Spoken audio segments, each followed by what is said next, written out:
हे पाकातले चणा डाळीचे चुरमा लाडू इतके सुंदर तयार होतात, अगदी मऊसूत आणि ना रवाळ असे तयार होतात. तर हे लाडू असे बनवण्यासाठी याला पाक कसा लागतो, कसा तयार करायचा ते सविस्तर माहिती यामध्ये मी दिलेली आहे. व्हिडिओ शेवटपर्यंत नक्की पहा. नमस्ते, संध्यास किचनमध्ये आपलं स्वागत आहे. इथे मी 1/2 किलो डाळ भिजत घातलेली होती, अगदी 2 ते 3 तासासाठी भिजत घातलेली होती. तर पहा, या पद्धतीने डाळ छान भिजलेली आहे. तर एका मिक्सरच्या भांड्यामध्ये थोडी थोडी डाळ घालून वाटून घेणार आहे. जास्त प्रमाणामध्ये डाळ घालायची नाही.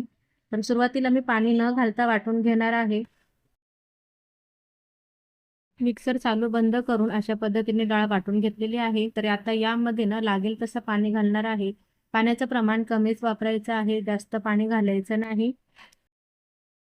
मिक्सर चालू बंद करून घेतलं की छान बारीक अशी डाळ वाटून होते. तर पहा, या पद्धतीने डाळ वाटून घेतलेली आहे, अगदी बारीक अशी झालेली आहे. तर याच पद्धतीने मी बाकीची सगळी डाळ आहे ना अशीच वाटून घेणार आहे. संपूर्ण डाळ वाटून झालेली आहे. तर आता लाडू बनविण्यासाठी पुढची तयारी करायला घेऊ. तर इथे गॅसवर मी पॅन गरम करायला ठेवलेला आहे. तर त्यामध्ये घालत आहे अर्ध्या वाटीपेक्षा जास्त तूप घेतलेलं आहे. तर डाळीचं प्रमाण आहे ना 1 ते 1.25 वाटी भरलेलं आहे. तर त्यानुसार मी अर्ध्या वाटीला थोडंसं जास्त असं तूप घेतलेलं आहे. तूप गरम करून घेतल्याच्या नंतर गॅस कमी ते मध्यम ठेवून यामध्ये ना वाटून घेतलेल्या डाळीचे असे मुटके करून ते तुपामध्ये तळून घ्यायचे आहेत. तर हे डाळीचे मुटके आहेत ना अलट पलट करून दोन्ही बाजूंनी छान तांबूस रंगावर तळून घेणार आहे. डाळीचं प्रमाण आहे ना पुन्हा एकदा सांगते, 1/2 किलो डाळ आहे, ती वाटीने मोजून घेतली तर 1 ते 1.25 वाटी म्हणजे 1.25 वाटी बरोबर डाळ भरते. तर ज्या वाटीने डाळ मोजून घेतलेली आहे ना, तर तूप, साखर अगदी त्याच वाटीने मोजून घ्यायचं आहे. तर त्याच वाटीने मी तुपाचं प्रमाण अर्ध्या वाटीपेक्षा जास्त घेतलेलं आहे. पण शक्यतो हे जे मुटके आहेत ना, हे तळण्यासाठी मला बरोबर 1 वाटी तूप लागलेलं आहे.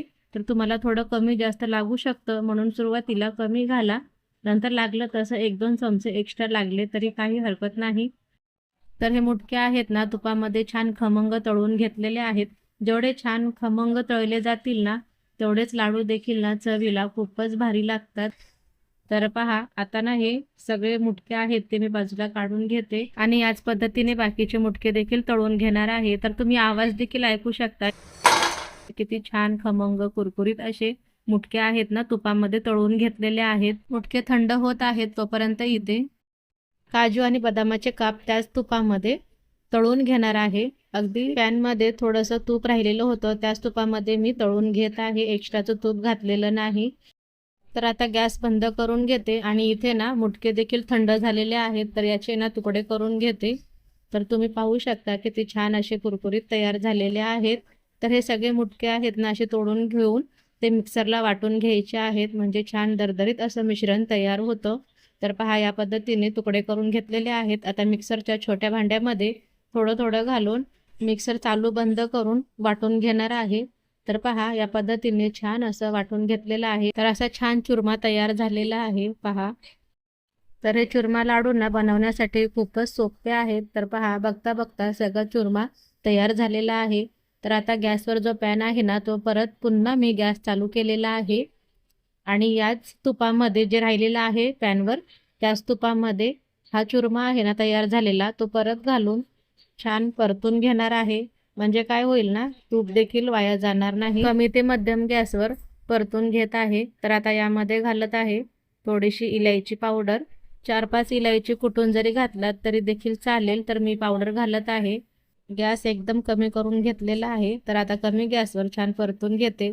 तर छान असा लाडूला ना खूप मस्त सुगंध येतो इलायची पावडरचा. तर पहा, आता हे मिश्रण आहे ना पुन्हा प्लेटमध्ये काढून घेणार आहे आणि याच पॅनमध्ये पाक करायला घेणार आहे. तर इथे अर्ध्या वाटीपेक्षा जास्त साखर घेतलेली आहे आणि साखरेपेक्षा अर्ध पाणी घेतलेलं आहे. तर मी इथे साखरेचं प्रमाण आहे ना अर्ध्या वाटीपेक्षा जास्त घेतलेली आहे. तुम्हाला जर गोड आवडत असेल तर बरोबर 1 वाटी घेतलात तरी देखील चालेल. गोड आवडीप्रमाणे कमी जास्त करू शकता. तर पाण्यामध्ये साखर वितळवून घ्यायची आहे. तर पहा, साखर ना पूर्ण वितळलेली आहे. गॅस आहे तो मी कमी केलेला आहे आणि पाक आहे ना असा चमच्याने वर उचलायचा. जो शेवटचा थेंब पडतो ना त्याला अशी थोडीशी तार आलेली दिसते. तर पहा, मी इथे देखील तुम्हाला दाखवते. असा एकतारी पाक झाला, अशी तार येते. पाक आहे ना कच्चाच काढायचा आहे, म्हणजेच 1 तारीचा. जास्त कडक काढला तर लाडू कडक होतात आणि 1 तारीचा पाक घेतला ना तर लाडू मस्त मऊसूत तयार होतात. तर आता तयार झालेल्या पाकामध्ये चुरमा घालून छान एकत्र एकजीव करणार आहे आणि ना 5 मिनिटासाठी असंच झाकून ठेवणार आहे गॅस बंद करून, म्हणजे पाक चांगला मुरला जाईल. तर पहा 5 मिनिटाच्या नंतर छान असा पाक मुरलेला आहे. किती छान असा चुरमा देखील तयार झालेला आहे. तर आता या चुरमाचे ना लाडू बनवायला घेणार आहे. अगदी तुम्ही आवडतील तसे लहान मोठे आकाराचे लाडू बनवू शकता. तर हे चुरमा लाडू आहेत ना बनवायला एकदम सोपे आहेत आणि खायला देखील ना खूपच टेस्टी आहेत. जर तुम्हाला समान आकाराचे लाडू बनवायचे असतील तर एखादी वाटी किंवा चमचा ठेवा मापासाठी. त्याच मापाने चुरमा घेऊन ना त्याचे लाडू बनवा किंवा हाताने आपल्याला रेग्युलर जो माप माहिती असतो तशा पद्धतीने अंदाजे चुरमा घेऊन असे लाडू तयार करा. छान लाडू तयार होतात आणि खायला देखील ना खूपच चवीला अप्रतिम लागतात. तर पहा किती सुंदर असा लाडू तयार झालेला आहे. तर पाहिलात ना किती पटकन तयार होतो, बनवायला देखील इतका सोपा आहे आणि मला आशा आहे की मी जो पाक करायचा तुम्हाला समजावलेला आहे तो तुम्हाला समजलाच असेल. तर त्यासाठी एक लाईक नक्की करा. तर अशाच पद्धतीने सगळे लाडू तयार करून घेणार आहे. तर ह्या लाडूमध्ये ना तुम्ही आणखीन तुमच्या आवडीप्रमाणे ड्रायफ्रुट्स वगैरे कुठलेही घालू शकता. तर पहा अशा पद्धतीने सगळे लाडू मी तयार करून घेतलेले आहेत. तर एक लाडू ना मी तुम्हाला फोडून देखील दाखवते की किती मऊसूत असा तयार झालेला आहे.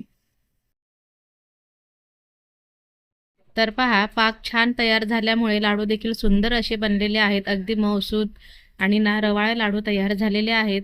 तर हे चणा डाळीचे पाकातले चुरमा लाडूची रेसिपी तुम्हाला कशी वाटली मला कमेंट करून नक्की सांगा. तुम्हाला जर माझी रेसिपी आवडली असेल तर रेसिपीला लाईक करा, व्हिडिओ शेअर करा आणि तुम्ही माझ्या चॅनलवर नवीन असाल तर चॅनलला सबस्क्राईब नक्की करा.